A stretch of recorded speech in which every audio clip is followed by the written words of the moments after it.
Daktari Samia Suluhu Hassan, Rais wa Jamhuri ya Muungano wa Tanzania, ndiye kinara wa kampeni ya matumizi ya nishati safi na salama. Ndio maana mwaka huu 2026 kampeni ya matumizi ya nishati safi na salama imekuwa ajenda ya kudumu, na kila pahala tunapopita tunawakumbusha wananchi kuendelea kutumia nishati safi na salama. Na leo tuko hapa Mkinga, tutumie wasaa huu kuwakumbusha Wanamkinga kuendelea kutumia nishati safi na salama kwa manufaa ya kwetu wenyewe kiafya, na pia kwa ajili ya kuhifadhi mazingira. Na niwaombe sana Wanamkinga, kila mmoja ahakikishe anatunza mazingira, anahifadhi mazingira. Tusitumie kuni na mkaa kwenye kupikia, turudi kwenye matumizi ya nishati safi na salama. Hapa kuna majiko ya gesi, lakini kuna mkaa huu ambao nasema mkaa mbadala. Huu mkaa ukitumia hautoi moshi, lakini pia hautokani na miti, kata miti. Lakini pia pale kuna nishati ya umeme tunaweza kutumia, lakini pia yapo mabaki ya mawe tunaweza kutumia hapa tunayo, lakini pia kuna kuni poa. Kwa hiyo kuna nishati safi na salama za aina nyingi ambazo tunaweza kutumia kuliko kwenda kukata miti, tukaendelea kutumia mkaa, tukaendelea kutumia kuni, kitu ambacho kwanza tukitumia mkaa na kuni tukishakata miti tunaharibu mazingira.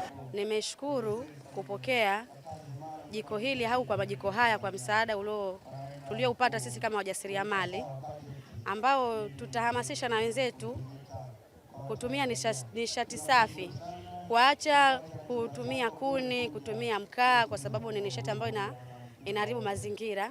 Hivyo tutachukua hii kama fursa, tutakwenda kuelimisha wenzetu kwenye mikutano, kwenye vikao, ili kila mtu afahamu juu ya matumizi bora ya nishati bora. Tutawaeleza kwamba majiko ya gesi na majiko ya umeme yanaimarisha sana mazingira kwenye matumizi ya nishati bora. Kupata magesi haya tutatunza mazingira, hatutatumia mikaa wala kukata miti, na tutakuwa waangalifu katika wale wanaopita na mikaa ni nini kwa ajili ya kutunza mazingira. Tutayatumia kikamilifu. Tunashukuru sana kwa msaada huu.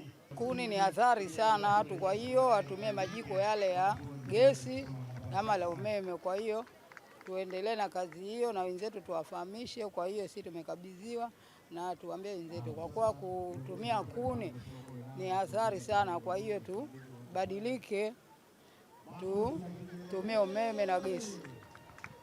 Lengo kuu la uhifadhi wa mazingira ni kukabiliana na mabadiliko ya tabia nchi na kuendelea kuhifadhi uoto unaendelea kupotezwa kwa kasi kutokana na shughuli za kiuchumi zisizokuwa salama kwa mazingira, ambapo kwa mwaka wa fedha 25/26 jumla ya miti 2,291,932 imepandwa, sawa na 152.8 ya lengo la taifa la kupanda miti 1,500,000 kwa mwaka kwa kila wilaya.